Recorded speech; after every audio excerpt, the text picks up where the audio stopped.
अस्सलाम वालेकुम नाज़रीन, उम्मीद है आप सब खैरियत से होंगे और जहां भी होंगे खुश होंगे। अल्लाह ताला पे अपना फजल करें। नूर मुकद्दम केस के अंदर आज एक नहायत अहम जो थी समात थी, उसके अंदर बहुत सी ऐसी चीज़ें आई हैं जो आपने रिपोर्टिंग में तो मैं भी सुन ली हूँ, लेकिन कुछ ऐसी बातें मैं आपको साथ शेयर करूँगा जिनके मुताबिक आपको काफ़ी चीज़ें क्लियर हो जाएंगी जो पीछे शक व शुबहात थे कि क्या मामला हैं और कौन कौन मुलव्वस है। क्योंकि कुछ ऐसे सवालात के जवाब दूंगा आज आपके साथ शेयर करूँगा जो कि मुल्ज़िमों के वकीलों ने उठाए अदालत में, और उनके जवाबात तो कोई नहीं देता, लेकिन मैं क्योंकि खुल के बात करता हूं तो मैं आज आपको बताऊंगा कि उनके जवाबात क्या हैं। और दूसरी बात, एक और वीडियो मैं बनाऊंगा अभी उस पर नूर मुकद्दम पे, क्योंकि उनकी एक भाभी है, यानी कि उनकी एक कज़न है, उनके एक कज़न है, उनकी वाइफ यानी कि भाभी लगी और उनकी सहेली, उन्होंने एक आर्टिकल लिखा है। उन्होंने नूर मुकद्दम के बारे में कुछ डिटेल्स बताई हैं, बहुत ही ज़्यादा बल्कि कह लें डिटेल्स बताई हैं। वो डिटेल्स मैं आपके साथ शेयर करूंगा क्योंकि वो सबको उनका आइडिया नहीं होगा और बातें तरह तरह की उठती हैं। और नूर मुकद्दम की फैमिली की तरफ से अभी तक कोई नहीं था आया नूर मुकद्दम के बारे में इस तरीके से बात करने के लिए, लेकिन अब वो पहली दफ़ा आई हैं तो उनकी बातें मैं आपके साथ शेयर करूँगा वो नेक्स्ट वीडियो में। लेकिन ये वीडियो बड़ी ज़रूरी है और इसमें आपने ना बायस नहीं होना। बायस से मुराद ये कि आपको मैं पहले क्लियर कर दूं कि मैं ना तो पीटीआई का सपोर्टर हूँ, ना नून लीग का, ना पीपल्स पार्टी का। कि मेरी नज़र में जो भी सही काम करता है मैं उसको सही कहता हूँ, जो गलत करता है उसे गलत कहता हूँ। और मैं ये नहीं देखता कि ये मैं कोई अंधा फॉलो करूँ किसी को भी।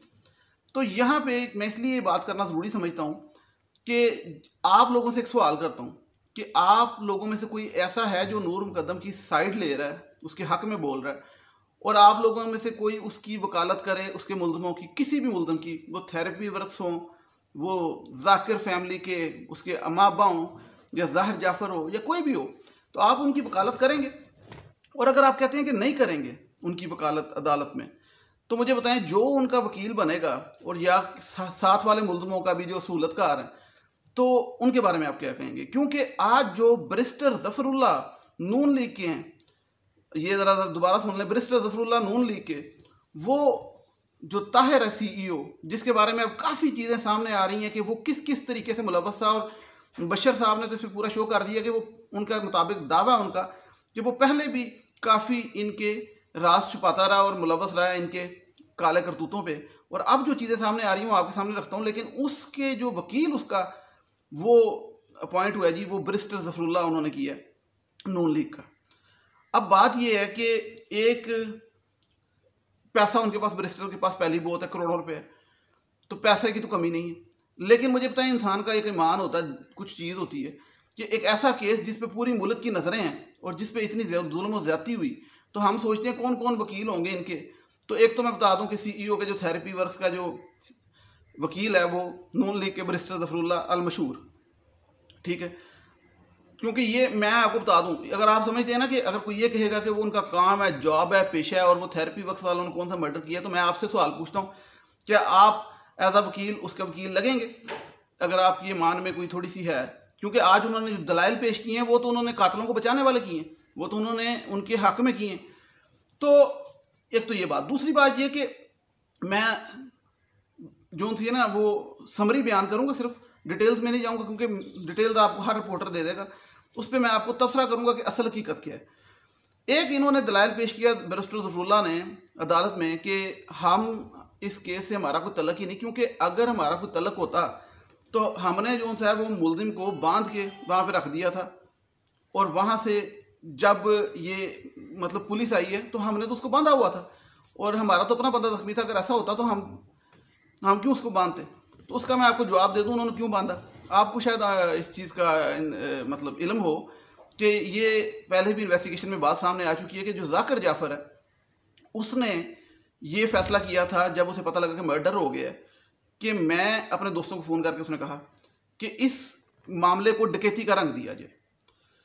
और डकैती के रंग में उन्होंने ये बात की थी कि एक डकैत एक को कत्ल कर गए हैं और एक को ज़ख्मी करके बांध के चले गए हैं।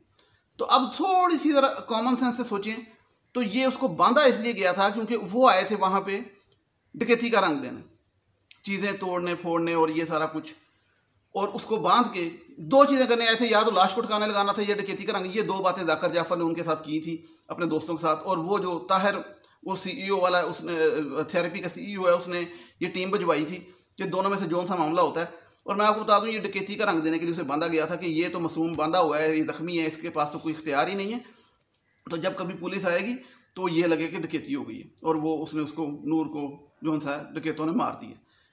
और वो एक और बात उन्होंने अदालत में की कि पुलिस को तो हमने बुलाया था, जो कि सरासर झूठ। पुलिस को हमसायों ने बनाया था, ये ऑन रिकॉर्ड बात है, इसके सारे शवाहिद मौजूद हैं कि हमसायों ने कॉल की थी। इन्होंने 2 घंटे तक पुलिस को बताया ही नहीं। इनको पता लगने के 2 घंटे बाद तक ये वहाँ पे 40-50 मिनट वहाँ पे मौजूद रहे। उसके बाद फिर हॉस्पिटल गए और हॉस्पिटल जाके भी इन्होंने झूठ बोला कि ये जो अमजद है ये ज़ख्मी हो गया है एक्सीडेंट में। और फिर पिम्स में इन्होंने कहा कि इसको एक नशेई ने छुरी मार दी 3 दफ़ा, किसी नशेई ने।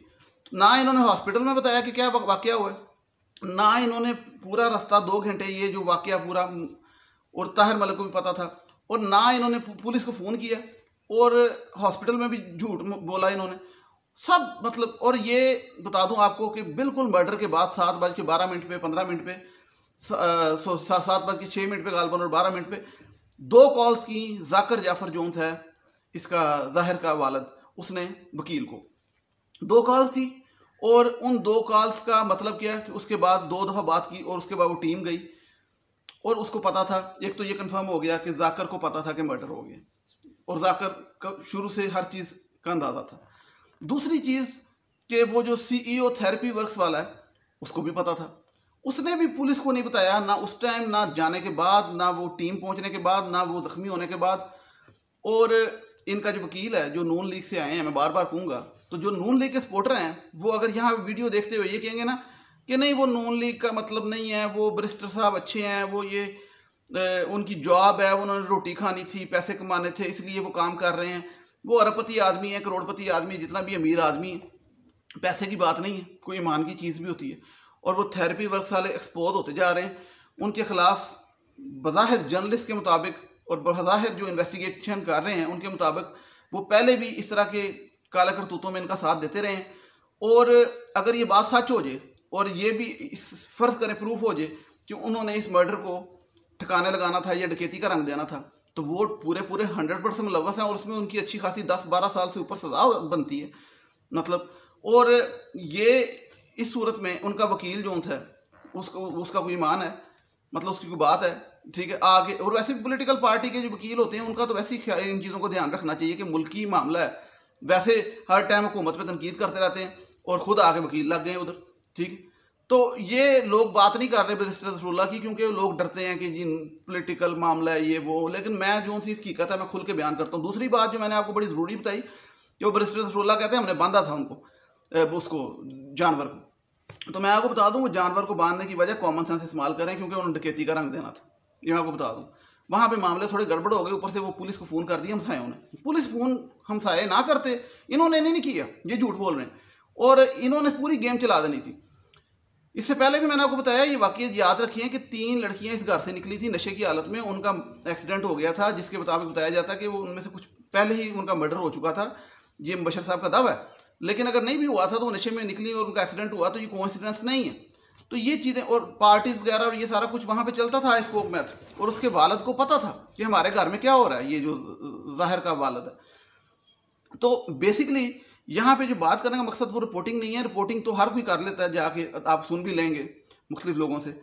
मैं उस रिपोर्टिंग को आपके साथ उसके असल हक़ाइक़ बताना चाहता हूँ कि जो आज अदालत में हुआ वो ज़मानत की पेशी थी इनकी, ये थेरेपी वर्क्स की, जो अदालत ने फैसला महफूज कर लिया है, उसका फैसला अभी नहीं आया, वो भी आएगा। लेकिन उस पर जो दलाइल पेश हुए, शाह खावर साहब ने भी दिए, हुकूमती वकील ने भी दिए, फिर ये बैरिस्टर नसरुल्लाह ने भी दिए, उसका जो मजमूआ है वो ये है कि बैरिस्टर नसरुल्लाह का कहना है कि हमारा इस मर्डर से कोई तल्लुक़ नहीं, जबकि जो शाह खावर और दूसरे उनके हुकूमती वकील हैं उन्होंने ये बात बताई कि ये सब के सब मुलव्वस हैं, इनकी कॉल रिकॉर्ड्स ताहिर की और जाकिर की, ज़ाहिर जाफ़र के वालिद की, उनका सबूत है हमारे पास। इन्होंने मर्डर के बाद, मर्डर के दौरान इन्होंने कॉलें की, आपस में बात की, फिर टीम गई, फिर टीम ने पुलिस को नहीं बताया, ये भी इनका जुर्म है। आप मौका वारदात पे जाते हैं, इतने लोग, आप एक मर्डर देखते हैं, आप पुलिस को इन्फॉर्म नहीं करते, आप उसमें कसूरवार हैं। उसके अलावा फिर आप जो हॉस्पिटल जाके गलत बयान लिखवाते हैं कि ज़ख्मी हो गया एक्सीडेंट में, तो आपके जो झूठ हैं वही आपके खिलाफ जाते हैं। तो उस पर बैरिस्टर नसरुल्लाह कहते नहीं जी हमने झूठ नहीं बोला, हमने पुलिस को बताया था, जो कि सरासर झूठ है। फिर उन्होंने जो एक दलाइल पेश किया ना, मैं बार बार कह रहा हूँ, वो ये कि हमने बांधना फिर क्यों था। ये बड़े होशियार बन रहे हैं। ये मैंने आपको बताया वो बांधा क्यों था, ये आप सोचें। तो बाकी उनकी ज़मानत होती है नहीं होती, लेकिन मैं बता दूं ये सब लोग मुलव्वस हैं, क्योंकि इस पर मैं पहले बात कर चुका हूँ, बशर साहब भी कर चुके हैं कि ये एक मुनज़्ज़म तरीके से पहले भी इनके बेटे को बचाया जाता रहा है जो नशई है, और पहले भी इनकी मदद करते रहे हैं। और वो डॉक्टर जो था जिसके बारे में कहा जाता है कि वो एक क्वैक है, फ्रॉडिया है, और वो कोई डॉक्टर शक्टर भी नहीं, और वो ये चीज़ें जो था थेरेपी भी एक नाम का है, वो पागल खाना बेसिकली अमीरों का, वो पागल खाने में जो था वो बेसिकली वो भी एक नशे का धंधा ही है। तो इसमें और बड़ी चीज़ें खुल के सामने आएंगी अगर पुलिस चाहे थॉरल इन्वेस्टिगेशन करे थेरेपी वर्क्स की, और उनके खिलाफ भी सही तरीके से चलान पेश करे, तो इसमें और बड़े शवाहिद और चीज़ें सामने आएंगी जो हम लोग काफ़ी अरसे से कर रहे हैं। और अब आप लोगों को समझ आ गई होगी कि अभी तक ज़मानत का तो फैसला नहीं हुआ, लेकिन ये मामला कि बैरिस्टर नसरुल्लाह ने किस तरीके से इनको बचाने की कोशिश की है और बैरिस्टर नसरुल्लाह कौन है, ये ज़हन में रखना चाहिए, क्योंकि छोटी छोटी चीज़ें हैं। और कुछ हक़ाइक़ हैं और कुछ नूर मुकद्दम के बारे में बातें हैं जो उनकी भाभी ने की हैं, वो मैं नेक्स्ट वीडियो में आपके साथ शेयर करता हूँ। अभी मुझे तब तक इजाज़त दीजिएगा। टिल देन टेक केयर, अल्लाह हाफ़िज़, थैंक यू सो मच।